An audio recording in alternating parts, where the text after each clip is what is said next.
परिचय। बच्चों, आज हम एल्डिहाइडों, कीटोनों और कार्बोक्सिलिक अम्लों की रासायनिक अभिक्रियाओं का अध्ययन करेंगे। सर, कार्बोक्सिलिक अम्ल क्या होते हैं? कार्बोक्सिलिक अम्ल वे कार्बनिक यौगिक होते हैं जिनमें कार्बोक्सी समूह उपस्थित होता है। अब मुझे कौन ये बताएगा कि कार्बोक्सिल समूह क्या होते हैं? सर, कार्बोक्सिल समूह में कार्बोनिल और हाइड्रॉक्सिल समूह निहित होता है। बहुत अच्छे रमेश। आओ तो इस अध्याय में हम कार्बोक्सिलिक अम्लों के बारे में और अधिक जानें। उद्देश्य। इस पाठ के अंत में आप निम्न करने में सक्षम हो जाएंगे।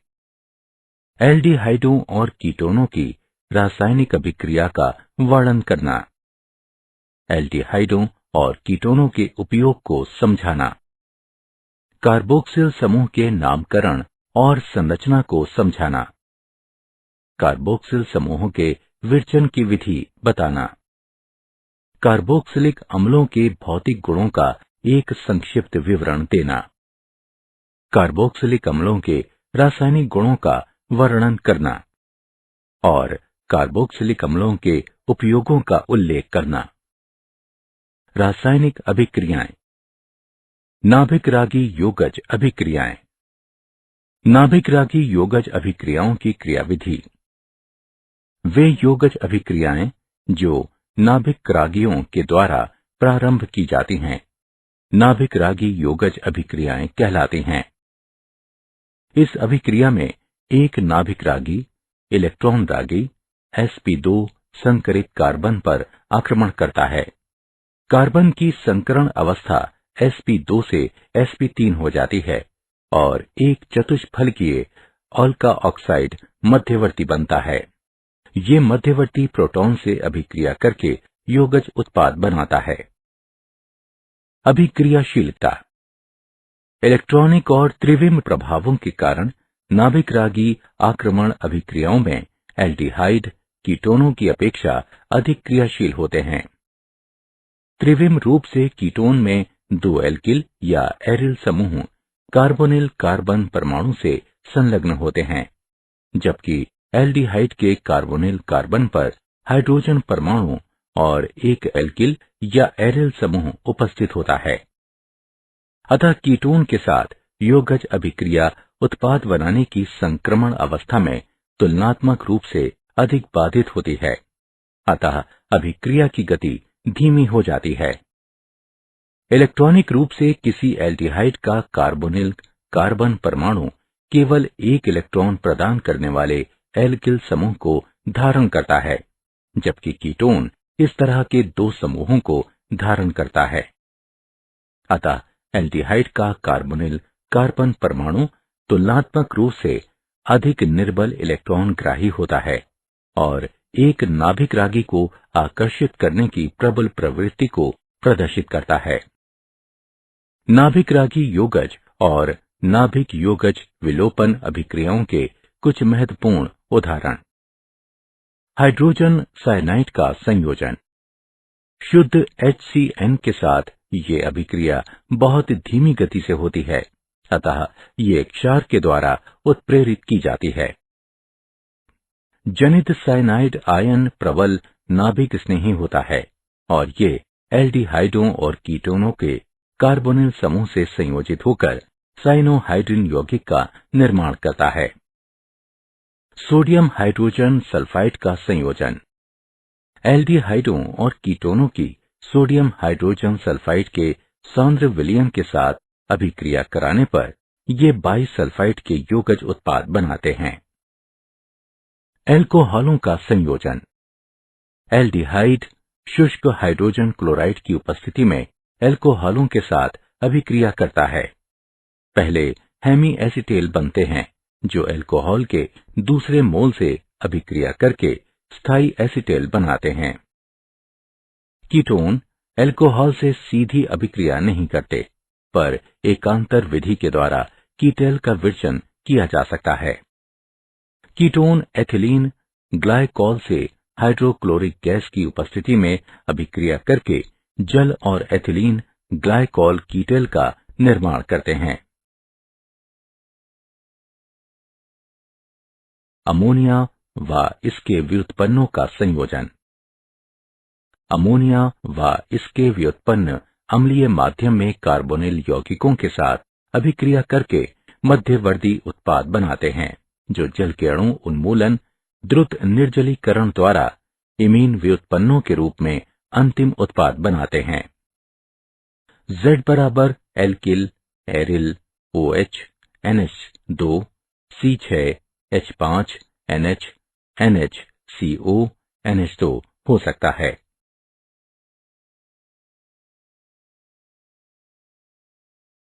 अपचयन। हाइड्रोकार्बनों में अपचयन।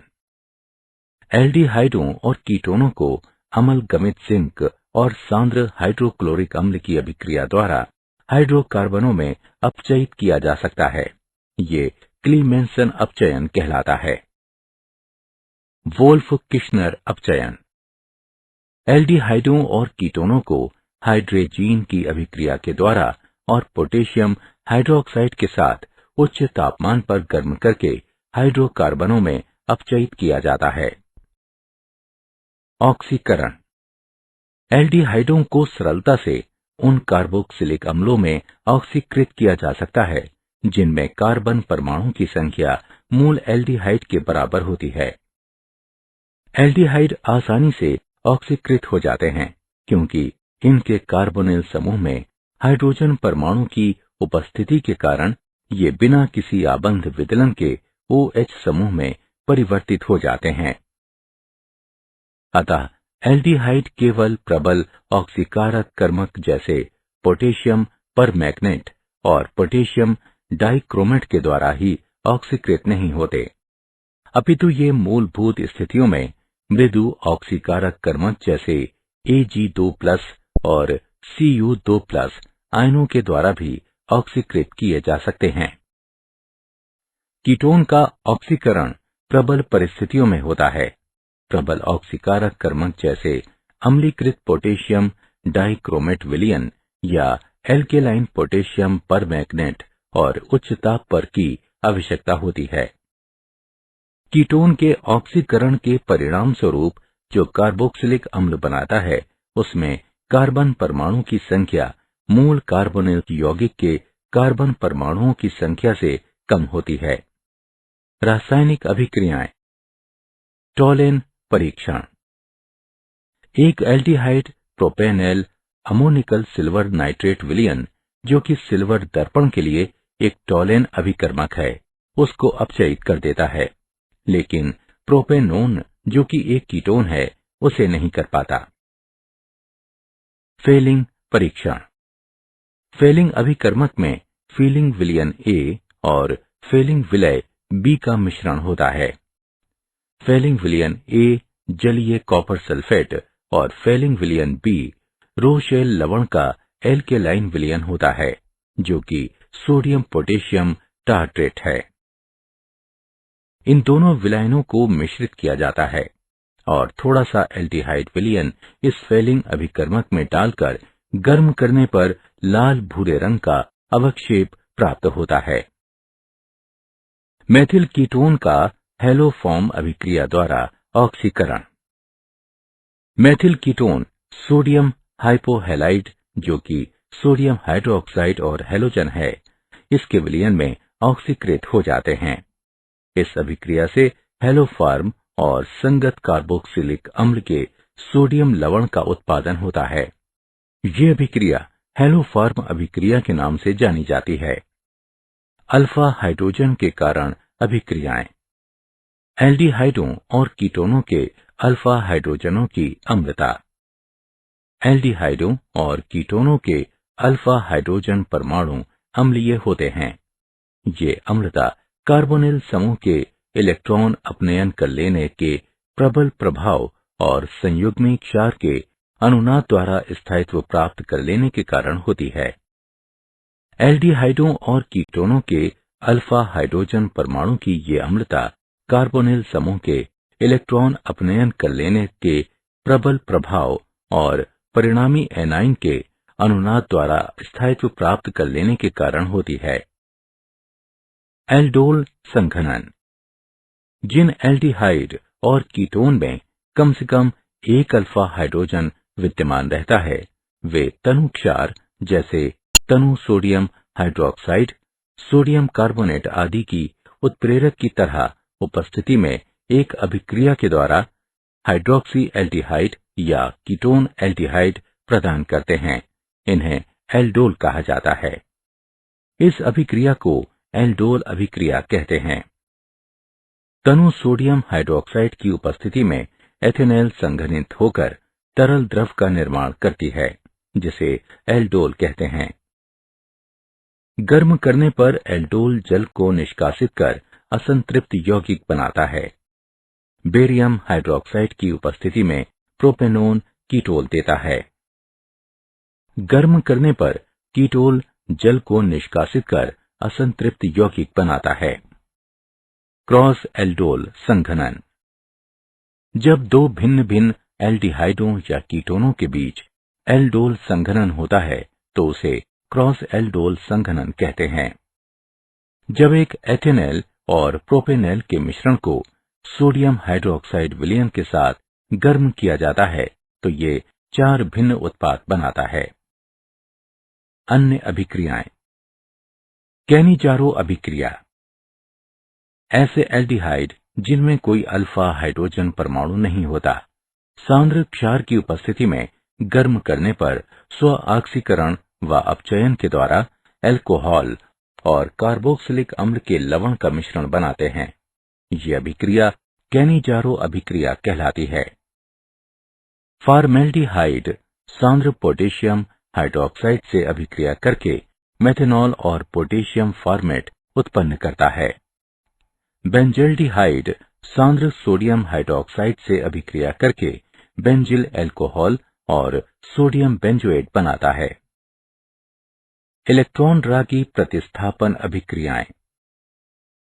बेंजल्डिहाइड में एल्डिहाइडिक समूह वलय निष्क्रियक और मेटा निर्देशक समूह है, अतः इलेक्ट्रॉन रागी प्रतिस्थापन की दर बेंजीन में प्रतिस्थापन की दर से मंद होती है। बेंजल्डिहाइड क्लोरीन और फेरिक क्लोराइड विलयन से अभिक्रिया करता है और मेटा क्लोरो बेंजल्डिहाइड और हाइड्रोक्लोरिक अम्ल बनाता है। एल्डिहाइड और कीटोन का प्रयोग 40% फॉर्मेल्डिहाइड के विलयन को, जिसे फॉर्मुलिन कहा जाता है, इसे जैविक नमूनों के परिरक्षण में और बेकेलाइट के विरचन में उपयोग में लाया जाता है। एसिटैल्डिहाइड को एसिटिक अम्ल, एथिल एसीटेट, वाइनिल एसीटेट, बहुलकों और औषधियों के निर्माण में उपयोग में लाया जाता है। बेंजल्डिहाइड का उपयोग सुगंध और रंजक उद्योग में किया जाता है। एसीटोन और एथिल मेथिल कीटोन सामान्य औद्योगिक विलायक हैं। कार्बोक्सिलिक अम्ल वे कार्बनिक यौगिक जिनमें कार्बोक्सिल समूह उपस्थित होता है कार्बोक्सिलिक अम्ल कहलाते हैं।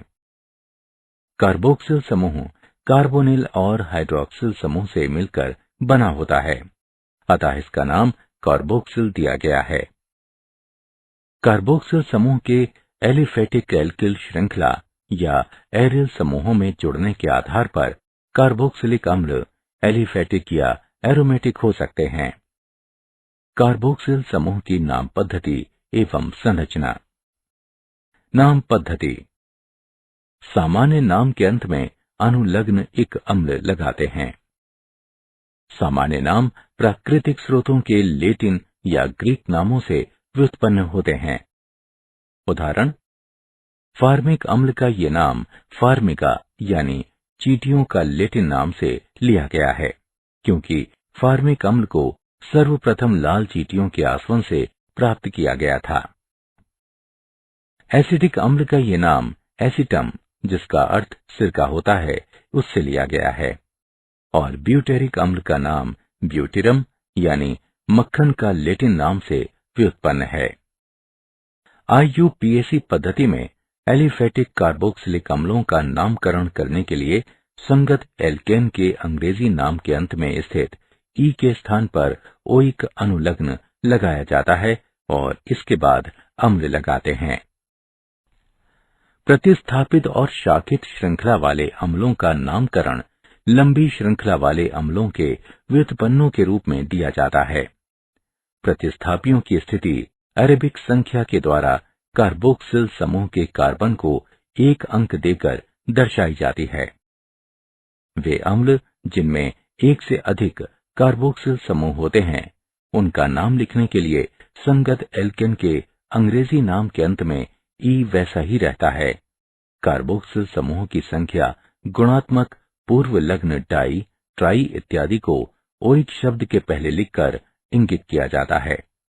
उदाहरण 4 हाइड्रोक्सी ब्यूटेनोइक अम्ल, प्रोप 2 एनोइक अम्ल, प्रोपेन डाइओइक अम्ल। एरोमेटिक अम्ल सरलतम सुगंधित एरोमेटिक मोनोकार्बोक्सिलिक अम्ल C6H5COOH है। इसका नाम बेंजोइक अम्ल है। प्रतिस्थापित अम्लों के IUPAC नाम बेंजोइक अम्ल के व्युत्पन्न हैं। कार्बोक्सिल समूह की संरचना। कार्बोक्सिलिक अम्लों के क्रियात्मक समूह कार्बोक्सिल समूह होते हैं। कार्बोक्सिल कार्बन नीचे दी गई अनुनादी संरचनाएं प्रदर्शित करता है। कार्बोक्सिलिक अम्लों के विरचन की विधियां। प्राथमिक अल्कोहल व एल्डिहाइड से प्राथमिक अल्कोहल और एल्डिहाइड ऑक्सीकरण कर्मकों जैसे क्रोमियम ट्राइऑक्साइड की अम्लीय माध्यम में उपस्थिति के द्वारा ऑक्सीकृत होकर संगत कार्बोक्सिलिक अम्ल बनाते हैं। एक डेकेनॉल अम्लीय माध्यम में क्रोमियम ट्राइऑक्साइड से क्रिया करके डेकेनोइक अम्ल बनाता है। एल्किल बेंजीन से एरोमेटिक अम्लों को एल्किल बेंजीनों के क्षारकीय परमैग्नेट द्वारा प्रबल ऑक्सीकरण से विरचित किया जा सकता है। टालुइन क्षारकीय माध्यम में पोटेशियम परमैग्नेट से क्रिया करके बेंजोइक अम्ल और जल का निर्माण करते हैं। नाइट्राइल और एमाइड से नाइट्राइलों को साइनाइड भी कहा जाता है। अम्ल या क्षार की उपस्थिति में साइनाइडों के जल अपघटन से कार्बोक्सिलिक अम्ल बनता है। अम्ल या क्षार की उपस्थिति में एसिटोनाइट्राइलों के जलीय अपघटन के द्वारा एथेनोइक अम्ल बनता है। किसी अम्ल उपस्थिति में प्रोपेनामाइड के जलीय अपघटन के द्वारा प्रोपेनोइक अम्ल और अमोनियम आयन बनता है। ग्रीनयार अभिकर्मक द्वारा जब ग्रीनयार अभिकर्मक को कार्बन डाइऑक्साइड के साथ शुष्क ईथर की उपस्थिति में अभिकृत कराया जाता है तो ये कार्बोक्सिलिक अम्ल के लवण का निर्माण करते हैं, जो खनिज अम्लों से संगत कार्बोक्सिलिक अम्ल देते हैं। Methyl magnesium bromide carbon dioxide के साथ शुष्क ईथर की उपस्थिति में कार्बोक्सिलिक अम्ल के लवण का निर्माण करते हैं, जो बाद में अम्लीकृत होकर एथेनोइक अम्ल और हाइड्रोक्सी मैग्नीशियम ब्रोमाइड का निर्माण करते हैं। एसिल हैलाइड और एनहाइड्राइडों से अम्ल क्लोराइड जल अपघटित होकर कार्बोक्सिलिक अम्ल बनाता है। एसिटिल क्लोराइड जल अपघटित होकर एसिटिक अम्ल बनाता है। एसिटिक एनहाइड्राइड के जल अपघटन से एसिटिक अम्ल बनता है।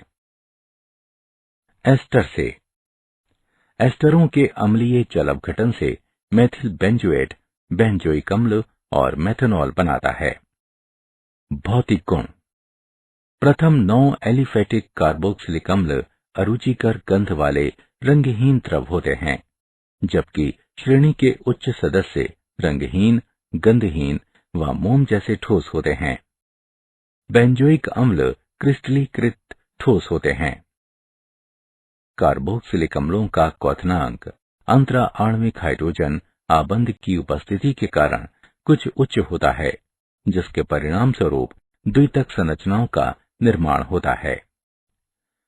प्रथम 4 एलिफेटिक सदस्य जल के अणुओं के साथ अंतरा आणविक हाइड्रोजन आबंध निर्मित कर सकने के कारण जल में घुलनशील होते हैं। एल्किल समूहों के बढ़ते हुए आकार के साथ जल विरागी अन्योन्य क्रिया बढ़ने के कारण जल में विलयता कम होती जाती है, अतः उच्च कार्बोक्सिलिक अम्ल जल में लगभग अविलय होते हैं। मूल्यांकन। आगे बढ़ने से पहले आइए जानें कि आपने कितना सीखा। सही विकल्प को उठाकर उसके संगत स्थान पर रखें। रासायनिक अभिक्रियाएं। अभिक्रियाएं जिनमें OH आबंध का विदलन होता है। अम्लता। धातु और क्षारों के साथ अभिक्रिया। कार्बोक्सिलिक अम्ल सर्वाधिक अम्लीय कार्बनिक यौगिकों में से एक है। ये सोडियम धातु के साथ अभिक्रिया करके हाइड्रोजन गैस मुक्त करते हैं। सोडियम धातु एथेनोइक अम्ल से अभिक्रिया करके सोडियम एसीटेट देती है और हाइड्रोजन गैस मुक्त करती है। बेंजोइक अम्ल क्षार से क्रिया करके लवण और पानी बनाते हैं। एथेनोइक अम्ल कार्बोनेटों से अभिक्रिया करके कार्बन डाइऑक्साइड गैस निष्कासित करते हैं। कार्बोक्सिलिक अम्ल फिनॉल से अधिक प्रबल अम्ल हैं। कार्बोक्सिलेट आयन में ऋण आवेश दो विद्युत ऋणात्मक परमाणुओं पर समान रूप से वितरित होता है, जो कि ऑक्सीजन परमाणु होते हैं, जबकि फिनॉक्साइड आयन में ये केवल एक ऑक्सीजन परमाणु पर उपस्थित होता है। अतः कार्बोक्सिलेट आयन को फिनॉक्साइड आयन की तुलना में ज्यादा स्थायित्व प्राप्त होता है। अतः कार्बोक्सिलिक अम्ल फिनॉल से ज्यादा हद तक आयनित होता है और हाइड्रोजन आयनों के उच्च सांद्रण को प्रस्तुत करता है। अतः कार्बोक्सिलिक अम्ल फिनॉल से अधिक प्रबल अम्ल की तरह व्यवहार करता है। कार्बोक्सिलिक अम्लों की अम्लता पर प्रतिस्थापियों का प्रभाव। इलेक्ट्रॉन का अपनयन करने वाले समूह कार्बोक्सिलेट ऋणावेश को विस्थानित करके संयुग्मी क्षारक को स्थायित्व प्रदान करते हैं और अम्ल की अम्लता को बढ़ाते हैं। वहीं दूसरी ओर इलेक्ट्रॉन दाता समूह ऋणावेश को संकेंद्रित करके संयुग्मी क्षारक को अस्थायित्व प्रदान करके अम्ल की अम्लता को घटा देता है। इलेक्ट्रॉन का अपचयन करने वाले समूह जैसे हेलो समूह NO2, CN आदि कार्बोक्सिलिक अम्ल की अम्लता को बढ़ाते हैं, जबकि और इलेक्ट्रॉन दाता समूह जैसे एल्किल समूह कार्बोक्सिलिक अम्ल की अम्लता को घटा देते हैं। प्रतिस्थापियों की संख्या का प्रभाव क्लोरो प्रतिस्थापी एसिटिक अम्लों द्वारा स्पष्ट किया जाता है। अम्ल की अम्लता क्लोरो एसिटिक अम्ल से ट्राई क्लोरो एसिटिक अम्ल तक घटती है। COH आबंध विदलन संबंधी अभिक्रियाएं। एनहाइड्राइड का विरचन। कार्बोक्सिलिक अम्लों को फास्फोरस पेंटाऑक्साइड के साथ गर्म करने पर ये कार्बोक्सिलिक अम्लों के दो अणुओं से जल के एक अणु के निष्कासन के द्वारा एनहाइड्राइड बनाता है। एस्ट्रीकरण। कार्बोक्सिलिक अम्ल सांद्र सल्फ्यूरिक अम्ल की उपस्थिति में एल्कोहल से क्रिया करके एस्टर बनाता है। फास्फोरस पेंटाक्लोराइड, फास्फोरस ट्राइक्लोराइड और थियोनिल क्लोराइड के साथ अभिक्रियाएं। कार्बोक्सिलिक अम्ल फास्फोरस पेंटाक्लोराइड, फास्फोरस ट्राइक्लोराइड और थियोनिल क्लोराइड के साथ अभिक्रिया करके अम्ल क्लोराइडों का निर्माण करता है। कार्बोक्सिलिक अम्ल फास्फोरस पेंटाक्लोराइड से अभिक्रिया करके अम्ल क्लोराइड, फास्फोरिल क्लोराइड और हाइड्रोक्लोरिक अम्ल का निर्माण करता है।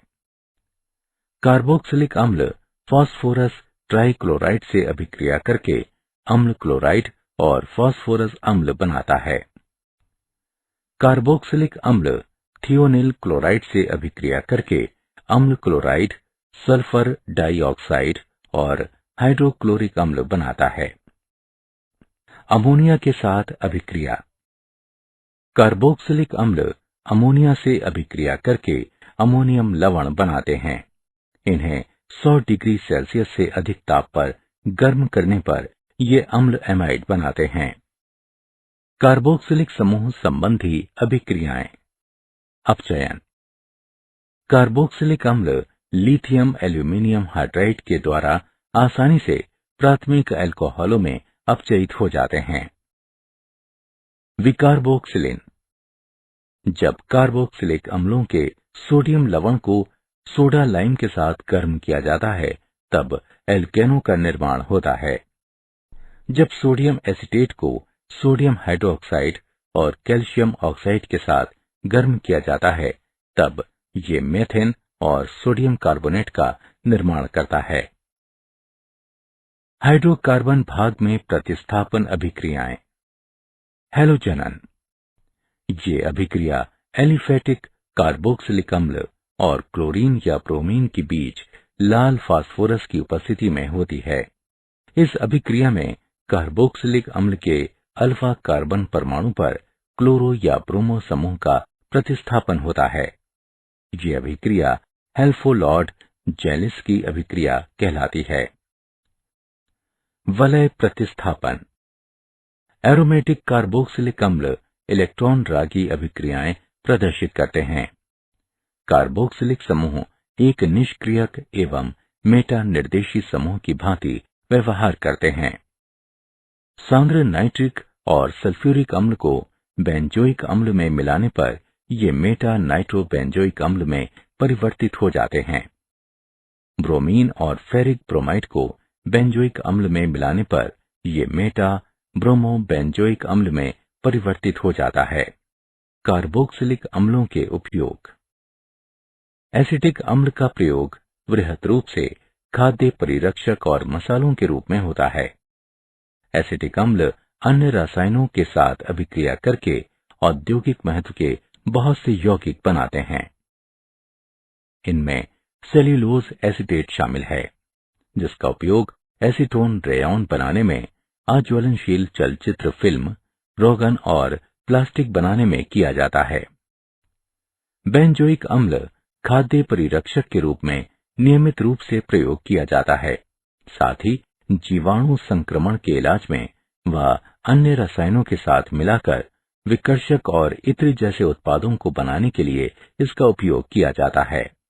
क्या आप जानते हैं, सिरके में आमतौर पर एसिटिक अम्ल का 4 से 8% विलयन होता है। बाकी मात्रा जल और अन्य अणुओं की होती है।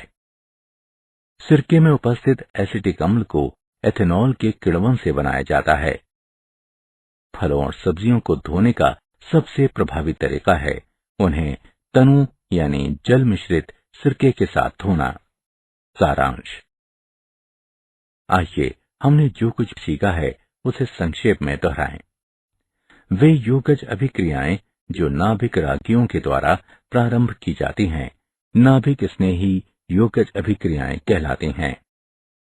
त्रिविम और इलेक्ट्रॉनिक प्रभाव एल्डिहाइडों को कीटोनों की तुलना में नाभिक स्नेही आक्रमण के प्रति अधिक अभिक्रियाशील बनाते हैं। एल्डिहाइड आसानी के साथ ऑक्सीकृत होकर कार्बोक्सिलिक अम्ल बनाते हैं। एल्डिहाइड अमोनिकल सिल्वर नाइट्रेट विलयन को अपचयित कर देता है, जो कि सिल्वर दर्पण के लिए एक टॉलेन अभिकर्मक है। फेलिंग विलयन जलीय कॉपर सल्फेट और सोडियम पोटेशियम टार्ट्रेट, जो कि एक रोशेल लवण है, उसका मिश्रण है। एल्डिहाइडों और कीटोनों के अल्फा हाइड्रोजन परमाणु अम्लीय होते हैं। ये अम्लता कार्बोनिल समूह के इलेक्ट्रॉन अपनयन कर लेने के प्रबल प्रभाव और संयुग्मी क्षार के अनुनाद द्वारा स्थायित्व प्राप्त कर लेने के कारण होती है। जिन एल्डिहाइड और कीटोन में कम से कम एक अल्फा हाइड्रोजन विद्यमान रहता है, वे तनु क्षार जैसे तनु सोडियम हाइड्रोक्साइड, सोडियम कार्बोनेट आदि की उत्प्रेरक की तरह उपस्थिति में एक अभिक्रिया के द्वारा हाइड्रोक्सी एल्डिहाइड या कीटोन एल्डिहाइड प्रदान करते हैं। इन्हें एल्डोल कहा जाता है। इस अभिक्रिया को एल्डोल अभिक्रिया कहते हैं। जब दो भिन्न भिन्न एल्डिहाइडों या कीटोनों के बीच एल्डोल संघनन होता है तो उसे क्रॉस एल्डोल संघनन कहते हैं। वे कार्बनिक यौगिक जिनके क्रियात्मक समूह कार्बोक्सिल समूह होते हैं, कार्बोक्सिलिक अम्ल कहलाते हैं और कार्बोक्सिल कार्बन अनुनादी संरचनाएं प्रदर्शित करते हैं। कार्बोक्सिलिक अम्लों का क्वथनांक अंतरा आणविक हाइड्रोजन आबंध की उपस्थिति के कारण कुछ उच्च होता है, जिसके परिणाम स्वरूप द्वितक संरचनाओं का निर्माण होता है।